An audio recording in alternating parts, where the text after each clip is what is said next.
le 23 janvier et il fait toujours aussi froid. Hier ça allait un peu mieux, un peu de soleil quand même ce matin, pas trop se plaindre, mais là c'est à nouveau gris et oui, et c'est ce qu'on nous promet encore pendant au moins 3 mois, je pense, de grisaille. Ça finit par être pesant. Figurez-vous que cette nuit, je me suis réveillé à 5 h du matin par une angoisse. Alors, est-ce que c'était un rêve particulier? Je me souviens plus trop de ce rêve, mais peut-être que c'était lié, pas vraiment à un cauchemar, mais un rêve angoissant. C'est pas forcément un cauchemar, mais ça m'arrive rarement. Mais là, vers 5 h du matin, une terrible angoisse. Et l'angoisse, elle a été nourrie par mes péripéties avec mes chaînes qui ont été supprimées. Je pense que ça a dû nourrir une angoisse, parce que je me suis dit, je vais perdre cette chaîne principale. Et c'est vrai qu'après 3 ans de travail, 3 ans où j'ai quand même beaucoup diffusé, où je me suis beaucoup confié et partagé, je me dis c'est bête quand même de perdre tout ça. Mais ça fait partie, je dirais, des attachements et détachements de la vie. Vous savez, c'est toujours pareil, on est toujours attendu là où on ne s'y attend pas. Et c'est vrai qu'il y a une forme d'attachement qui se crée, et il nous est demandé parfois de nous détacher. C'est comme si la croissance de notre vie intérieure exigeait de nous sans cesse une forme d'exercice de ce style-là, de se détacher. Vous savez, je vous avais déjà dit que notre vie, elle est jalonnée de deuil, mais de deuil de toutes sortes, hein. On quitte, on perd quelqu'un, on quitte une maison, on quitte un endroit qu'on a aimé, on perd un animal de compagnie, et on perd ses parents. C'est à chaque fois un retour sur une... Alors, on s'attache parce que c'est normal de s'attacher. On peut s'attacher à un lieu, s'attacher à une maison, s'attacher à un ami, s'attacher à un parent, s'attacher à une chose, à un animal également. Et puis par un exercice presque sadomasochiste, il nous est presque contraint d'accepter la rupture.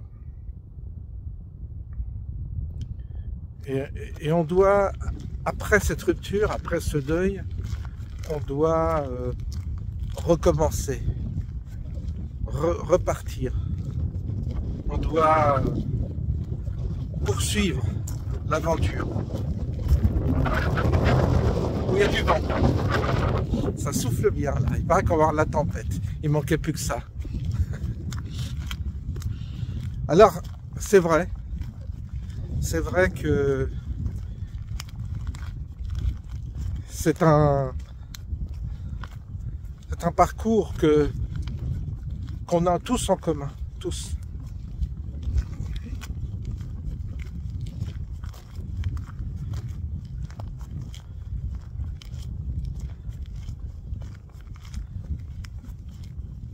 Ça a un sens, ça a certainement un sens, mais ouf, c'est dur parfois, c'est dur.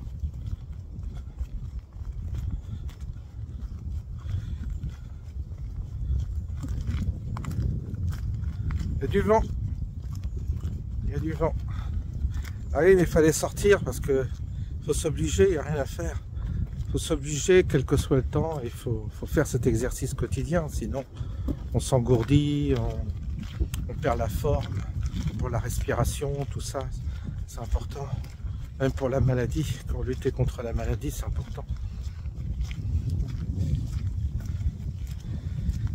Oui, c'est donc un chemin qui fait partie de la vie.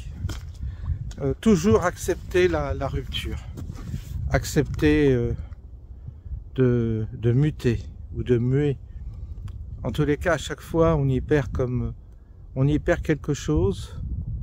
Est-ce que derrière ce qu'on perd, on gagne? Est-ce qu'il y a comme des vases communicants qui fait qu'on perd une chose, mais derrière, on gagne quelque chose d'autre?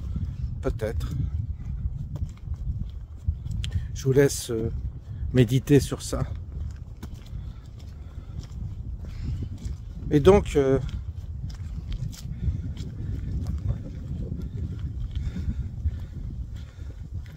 certainement que tout est imbriqué dans les épreuves que l'on vit. Il y a des synchronicités parfois même.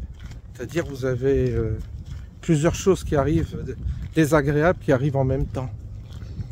Et donc c'est compliqué.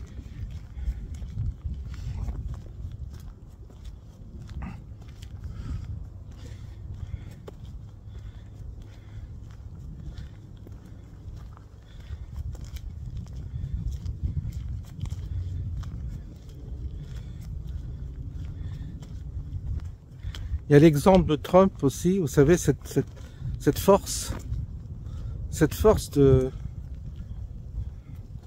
d'absorber les obstacles et de rebondir dessus, de presque utiliser l'obstacle pour se renforcer, pour être plus fort, encore plus fort. Trump, son épopée est assez incroyable sur le plan humain, parce que ça a été terrible ce qu'il a vécu.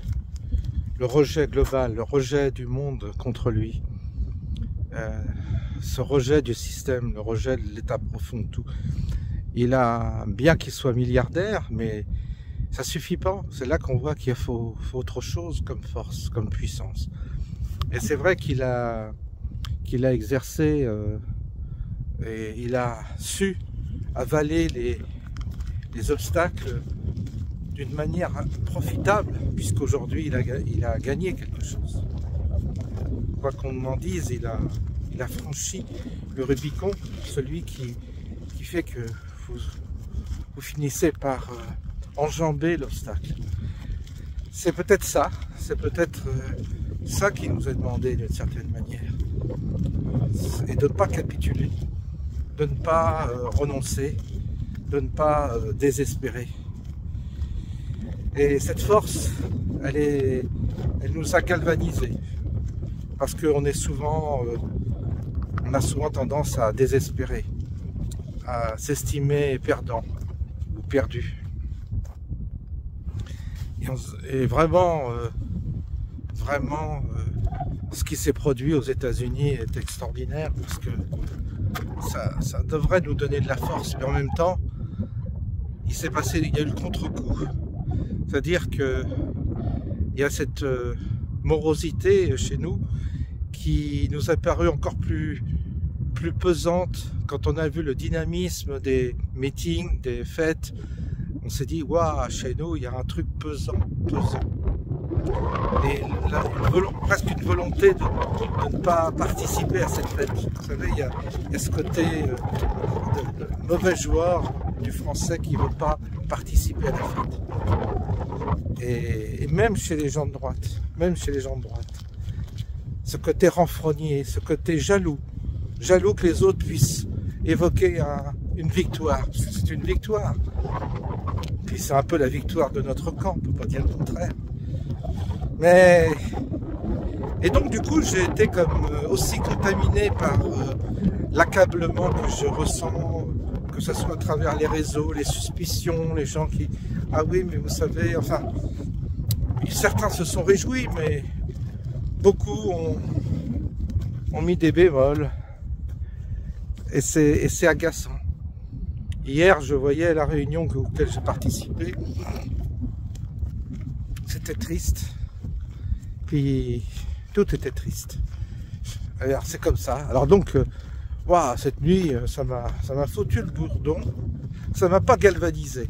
Ça m'a pas stimulé. Et donc, j'étais angoissé. Il n'y avait rien à faire. Mais c'est passé. Comme tout, c'est passé. Il faut digérer. Puis après, ça passe.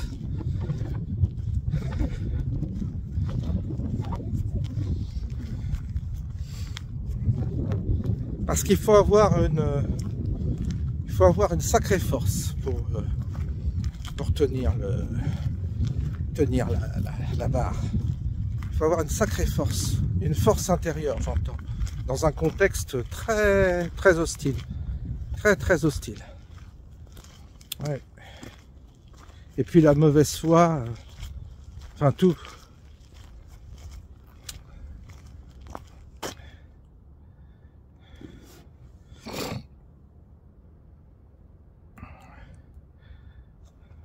C'est un peu cela qui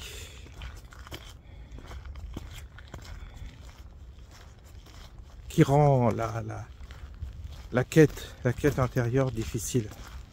Ces éléments-là qui sont extérieurs à nous, qui finalement nous contaminent d'une certaine manière, puis les réseaux, enfin, toute la multitude d'infos, on est happé par ça.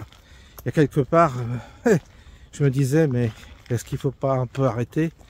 Parce que j'ai l'impression que ça nous perturbe aussi. Tout ce qu'on voit, quand vous allez sur X, tout ça, tout ce que vous voyez, c'est comme des bombardements. À un moment donné, on est presque saturé. Pour ça, c'est ce réseau, cette plateforme X, elle a ça comme inconvénient. Alors on y voit beaucoup de choses qui ne sont pas sur les autres plateformes, mais en même temps, on y voit peut-être trop de choses, et des choses dures, des gens qui sont, on y voit des agressions, on y voit des comportements, des discours très, surtout là, toute la gauche là est excitée en ce moment. Alors évidemment, t'as des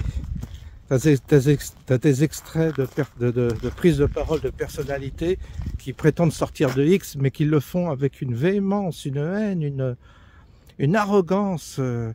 Là, tout sort. Alors c'est pas beau, c'est comme des égouts, si vous voulez. C'est comme si Elon Musk il faisait une extraction des égouts et que tout sortait, la merde sortait comme ça en plein jour, et ça pue, quoi, ça pue. Tu t'aperçois que toute cette population, tout ce cosmopolisme, toute cette diaspora intellectuelle, pseudo-intellectuelle, pseudo-artistique, c'est pourri. Tu les vois pourris. Ils ont des visages totalement déformés par une espèce de haine, parce que simplement, vous avez une plateforme où vous pouvez vous exprimer librement. Et comme je vous disais, pour pas perdre le fil de mon raisonnement, sur le plan intérieur, sur le plan spirituel, si on est trop,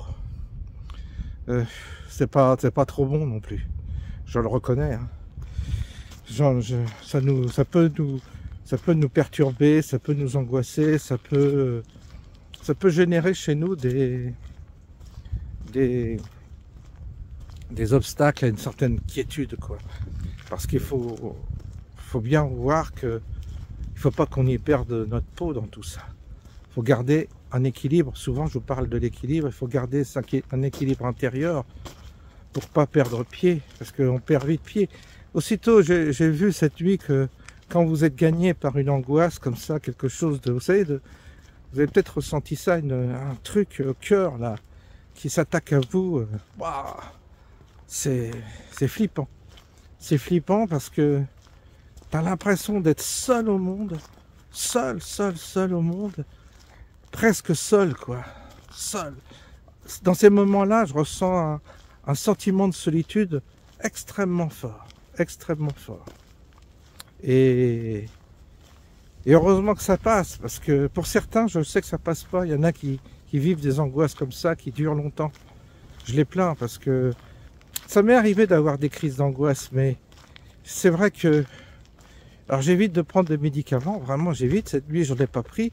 Mais si vraiment c'est trop fort, je prends un médicament parce que c'est intenable sinon. la souffrance, elle est terrifiante, terrible. Alors ça calme, des fois, puis on dort. Bon, cette nuit, j'ai pas pris de médicaments, je me suis endormi, et puis tout allait bien finalement. J'ai repris mon petit rituel du matin, et ça se passe pas trop mal quand c'est comme ça. Donc piano pour les réseaux, pour internet, pour la stimulation que ça provoque en nous. Piano, hein. Je suis bien conscient qu'il faut qu'on y aille piano. Puis là, j'ai beaucoup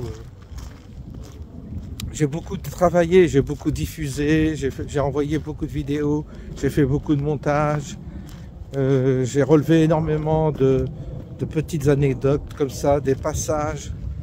Mais tout ça, à un moment donné, il faut que je me calme aussi. Franchement, il faut retrouver une forme de sérénité, pas se laisser totalement bouffer par ça. C'est pour ça que vous voyez à juste titre, hein, vous voyez des youtubeurs qui, je vois, parce que c'est en faisant qu'on s'en aperçoit, ça peut nous perturber d'être trop actifs, trop réactifs aussi. Et après, on prend les choses à cœur, on prend les messages à cœur, on prend beaucoup de choses à cœur, et ça peut nous déstabiliser. C'est le revers de la médaille, hein. Donc prudence, parce que évidemment on est pris dans le jeu, on veut faire des vues, on voudrait voir le nombre de ses abonnés augmenter, on a des chiffres, on est pris dans un jeu pervers parce que on est pris par le résultat, un peu comme un boursicoteur qui finit par être addict au trading et qui finit par devenir fou, quoi. À force de vouloir avoir des résultats positifs, quoi. Puis un jour, il perd tout. Ben, un peu avec YouTube, c'est un peu quand vous êtes youtubeur, quand vous êtes sur les réseaux, il y a un peu de ça. Vous avez des compteurs et il faut avoir l'honnêteté de dire qu'on regarde les compteurs et on aimerait que... Ben, on aime quand ça fait beaucoup de vues, on aime quand on gagne des abonnés, on aime quand il y a une progression. Il joue sur ce ressort-là d'une forme de course au résultat, comme pour l'argent, vous savez. Et on peut être vite piégé. On peut être vite piégé. C'est la réflexion que je me suis fait. Et ça génère parfois des angoisses aussi, ça. Parce que vous avez, si vous avez un ralentissement, si vous avez des obstacles qui vous sont comme une menace de votre chaîne, qu'on va la couper, ça crée aussi des angoisses. Parce que vous êtes trop investi dans votre truc. C'est comme celui qui s'investit aussi dans son affaire, qui veut que ça progresse. C'est légitime, vous savez, il y a un ressort qui est tout à fait légitime. Il ne faut pas non plus se culpabiliser d'être un peu piégé par ce ressort-là, parce que vous faites un business, vous êtes commercial, tu ouvres un commerce, tu veux avoir plus de clients, tu veux vendre, tu es excité par le résultat, tu as envie que ça marche mieux. Je veux dire, tout chef d'entreprise, tout homme d'affaires, et il va être aussi dans sa vie pris par le désir de développer son affaire, le désir de faire plus de résultats, comme un épargnant, il va vouloir faire de plus en plus d'économies. On est traversé par ces stimulations-là. Et donc, quand vous êtes youtubeur, ben c'est pareil, vous avez envie de développer votre chaîne, vous avez envie, mais c'est un piège, parce que d'une certaine manière, ça crée comme une addiction, presque une obligation. Et du coup, vous pensez plus qu'à ça. Quand j'avais un magasin, un commerce, c'était pareil, je pensais qu'à ça, je pensais à mes clients, je pensais à comment améliorer pour avoir plus de résultats, qui embaucher, enfin, c'est normal, mais on finit par être obsédé que par ça. C'est un peu c'est pour ça qu'il faut trouver la clé pour être distant d'une certaine manière. Il faudrait trouver la clé pour se doubler, se dédoubler, pour s'observer et en même temps ne pas être trop impliqué intérieurement. Parce que l'implication intérieure, elle est dans le domaine où on exerce, elle est dangereuse, je crois, pour la vie intérieure. Il faut vraiment être prudent. Donc je réfléchissais à ça ce matin, après ma petite crise d'angoisse, je me suis dit, oh là, on va se calmer un peu. On va se calmer un peu avec les réseaux. Bon là, vous voyez, c'est quand je vous parle comme ça, je sais que ça ne fera pas de vue. Je sais que ce genre de vidéo que je fais avec vous, il y a quelques personnes qui me connaissent depuis le début, voilà, qui suivent un peu les aléas de mes états d'âme. Et c'est comme si je conversais avec un ami ou une amie. C'est un peu ce style-là. Bon, c'est pas ce genre d'exercice qui me, au contraire, ça me permet de marcher, ça me donne un petit but pour sortir. Là, je dirais que c'est plutôt positif. Puis vous voyez, je cherche pas à faire de la provocation, ni à faire du buzz, quoi que ce soit. Et pourquoi? Parce que je recherche pas la quantité de vues quand je fais ce genre de vidéos. Parfois, je fais des vidéos où j'aime bien qu'il y ait une quantité de vues. Je me dis, tiens, celle-là, elle a bien marché. Je suis pris au jeu, hein, vous en faites pas. Je suis aussi piégé parfois par l'envie de faire du résultat. Mais quand je fais une vidéo sur Macron, tout ça, je me dis, bah tiens, ça va faire du buzz, ça va marcher. Ça m'amuse un peu. Puis ça fait des sous aussi. Et oui, ça fait un peu d'argent. Ça me fait un petit complément. Donc du coup, là, quand je fais ce genre de vidéo, je le fais vraiment pas pour l'argent. Il faut savoir que gagner, quand vous faites 1000 abonnés, c'est 1 euro. 1000 vues, c'est à peu près 1 euro. Alors, ce genre de vidéo que je fais, ça fait 3000 vues à tout casser, parce que ça intéresse pas les gens. C'est pas ça qui fait, ça attire pas. C'est un compagnonnage, une forme de... C'est les gens qui apprécient mes promenades comme ça, ils le font, ils m'écoutent comme ça, ils sont chez eux, ils sont seuls, c'est un peu le soir ou le matin de bonne heure en déjeunant, vous voyez, ils mettent ça tranquillement la nuit, et ils écoutent ma voix un peu comme un ami, ils se sont familiarisés avec moi, ils se sont familiarisés avec mon univers, ils se retrouvent dans certaines choses que je dis, et ils aiment ce côté un peu palabré, un peu comme ça, sans forcer, sans intention particulière. Parfois même, ce sont de simples banalités. C'est un homme vivant qui s'exprime, point final, et qui rencontre les mêmes, qui vit dans cette époque. On partage la même époque, on partage un peu, pour certains, le même âge, on est un peu la même génération. Et voilà, ça fait écho, vous voyez. Et donc, je dirais que j'ai des auditeurs particulièrement attachés à ce format-là, parce que il n'y a aucune volonté de faire beaucoup de vues, de gagner de nouveaux abonnés. Il n'y a pas ça. Quand je fais ce genre de vidéo, il n'y a pas ça. Et vous verrez, ce genre de vidéo, ça fait... je vous dis, ça fait 3000 vues, donc ça fait 3 euros. J'aurais gagné 3 euros. donc voilà. Donc vous voyez que c'est pas pour l'argent que je fais ça, mais je le sais. Mais ça me fait du bien et ça vous fait du bien de savoir que on est un peu moins seul. Vous voyez, je suis seul, vous êtes seul. Bah, on fait comme si on était ensemble et qu'on marchait ensemble. C'est un peu ça le truc. C'est mon petit téléphone là avec ma perche, bah, ça permet d'avoir comme un ami à qui je m'adresse, avec qui je parle. Alors c'est un monologue, je sais, c'est un monologue, c'est le problème. On peut pas dialoguer, mais pour ça je m'efforce de lire quand même vos messages et parfois d'y répondre un petit peu. C'est pas facile, mais en tous les cas vous voyez que je les lis parce que je le signale à chaque fois. Mais voilà, c'est le côté bon enfant, tranquille. On peut pas être toujours dans la polémique, dans l'invective et dans la provocation. C'est un registre dans lequel je suis parfois, mais ça me bouleverse aussi. Ces fois, ça me travaille également, et j'ai pas envie d'être tout le temps là-dedans non plus. Vous voyez, il y a un moment donné où il faut se calmer. Et aujourd'hui, j'ai eu une telle crise d'angoisse cette nuit qu'aujourd'hui, j'étais plutôt calme, plutôt tranquille. Donc voilà un peu le tour de la question. On a fait le tour de la question. Donc moi je dis, il faut faire attention à notre vie intérieure.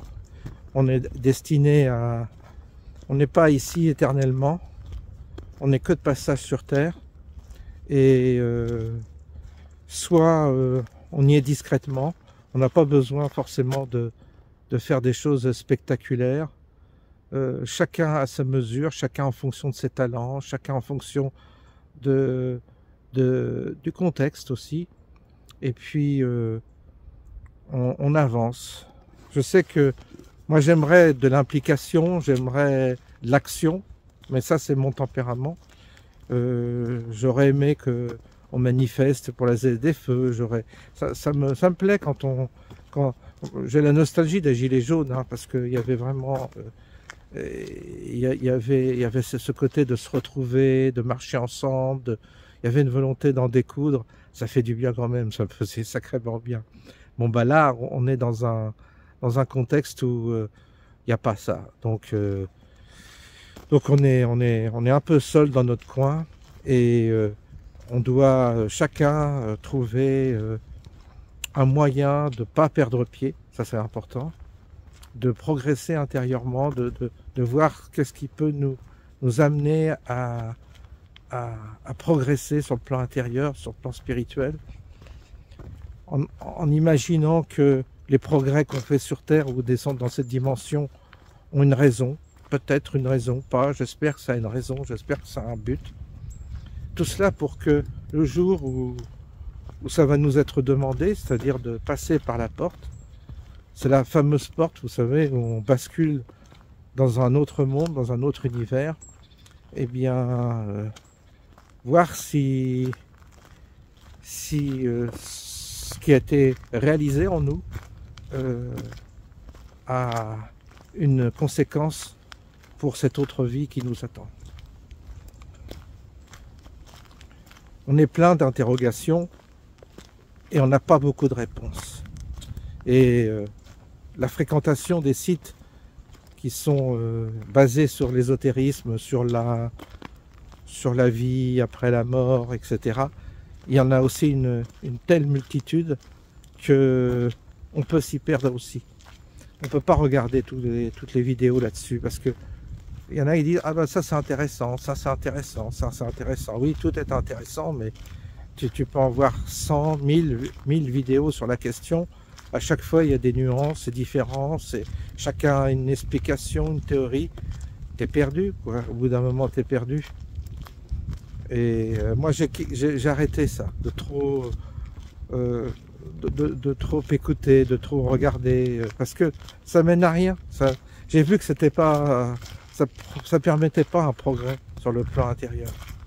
C'est pas ça qui permet un progrès. Ce qui permet un progrès, je dirais, c'est une disposition, mais vraiment une disposition particulière qui est, c'est assez mystérieux, mais qui est comme on laisse la place à l'autre chose. Il faut laisser la place. Il ne faut pas trop occuper le territoire, si vous voulez. Il faut laisser à un moment donné la place à cet autre qui est en nous et qui parle à travers la vie, à travers des choses simples de la vie. Donc ça, c'est important. Donc, comme je vous le dis, aujourd'hui, on va pas faire des choses extraordinaires, hein. On va pas, vous voyez, on est tous un peu dans une forme d'anonymat. C'est pas facile. Une forme on a presque le sentiment d'être inutile, surtout en vieillissant. On a l'impression de perdre un peu. On n'est plus utile. Quand on avait un travail, quand on travaillait, on rendait service ou tout ça, on avait le sentiment d'être utile. Mais en vieillissant, on a moins en moins le sentiment d'être utile. Donc, c'est pas facile de se sentir inutile, de se sentir comme un meuble qui est rangé au fond de la pièce, qui ne sert plus à rien. C'est un peu ça, notre situation. On nous a mis un peu dans un coin. On n'est plus tellement actif dans la société. Alors, il y en a qui s'agitent dans des associations, tout ça, oui, mais c'est de l'agitation.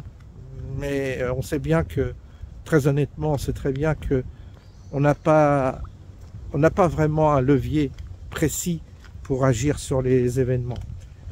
On aimerait faire des groupes. Je vous dis, on aimerait repartir avec les Gilets jaunes. Au moins, là, on avait l'impression d'avoir un levier sur le monde réel, d'agir avec une répercussion. Ça nous excitait, on se sentait revivre. Là, c'est un chemin très solitaire qui nous est demandé. Donc c'est un chemin où on est seul et on n'a pas une contrepartie, je dirais, de l'investissement qu'on fait sur le plan intérieur. Il n'y a pas une contrepartie qui serait comme une récompense des efforts que l'on fait. C'est vraiment il y a quelque chose de désintéressé et puis surtout une certaine austérité. Il y a une forme d'austérité dans la vie, notre vie actuelle. Et cette austérité, c'est vrai que c'est austère et c'est pas toujours facile, hein, c'est pas toujours facile. Alors, on fait ce qu'on peut, puis chacun se débat avec certains, leurs parents, leurs enfants. Vous savez, moi j'ai pas d'enfants, mais il y en a beaucoup qui ont des enfants et ils sont encore tracassés ou tout au moins occupés, préoccupés par leur vie professionnelle, par leurs soucis, les soucis financiers ou les soucis de couple qu'ont leurs enfants parfois.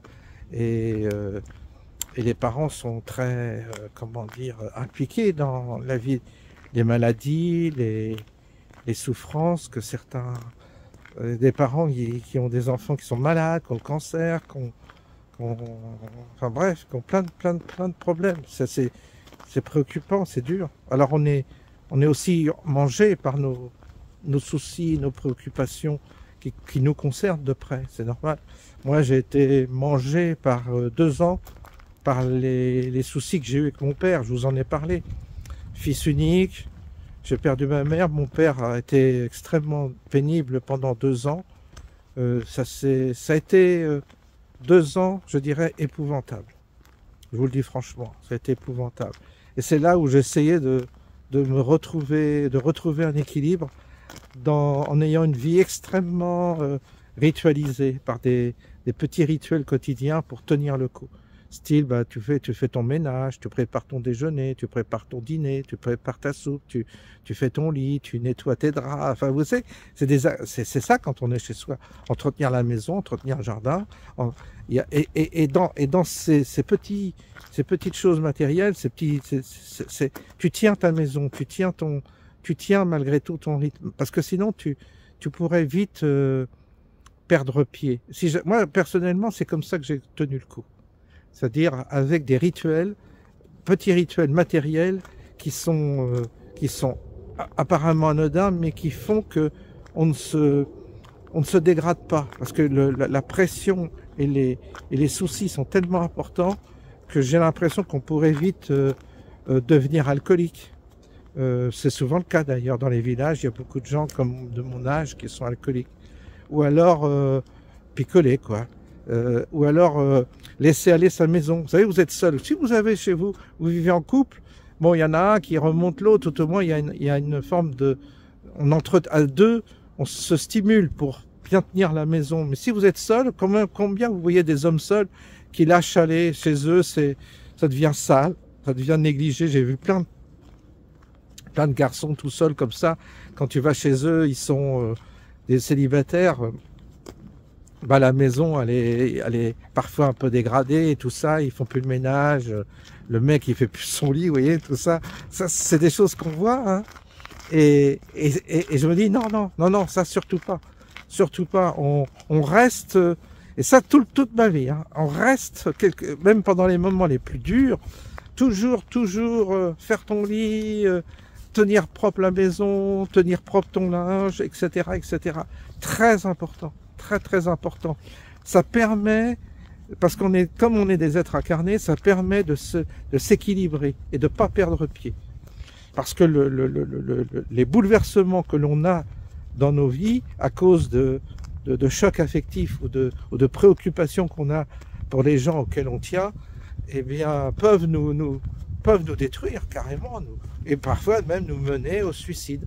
C'est comme ça que des gens se suicident, parce qu'ils craquent, ils peuvent plus. C'est presque, pour eux, ils sont à 2 doigts de lâcher l'affaire, quoi. Tout ça, je comprends tout ça, tous ces passages, parce que je suis passé par tout ça. Mais comme je vous le dis, en ce moment, globalement, en France, on n'a pas de... On a une multitude d'infos qui nous viennent. On a un contraste avec les États-Unis qui va nous faire souffrir parce que on va voir que les choses sont possibles et nous, on va se dire mais rien ne se passe chez nous. Alors qu'on aura envie de participer à la fête à laquelle participent les Américains en ce moment. Bah, il y a une fête là-bas. Pour ceux qui étaient comme nous, dans le camp du bien, parce que c'est nous le camp du bien, eh bien, ils sont heureux. Et nous, on peut pas, on a Beyrouth, on a tout ça, donc nous, c'est... Alors là, c'est là que je dis, et puis on a tellement de médias et d'infos qui nous arrivent par le net, qui peuvent nous atteindre également, qu'il faut presque faire une cure de désintoxication pour ne pas trop être pollué intérieurement par tout ce que l'on voit. Ensuite, voilà quoi, on passe et puis après on y revient. Vous voyez, comme quoi on a passé un bon moment ensemble. Là, je rentre à la maison. Et ben, il va faire nuit, ça y est, ça se couvre un peu, là, ça y est, ça se termine. Et puis, je vous souhaite une bonne soirée et puis j'espère que tout ira bien pour vous.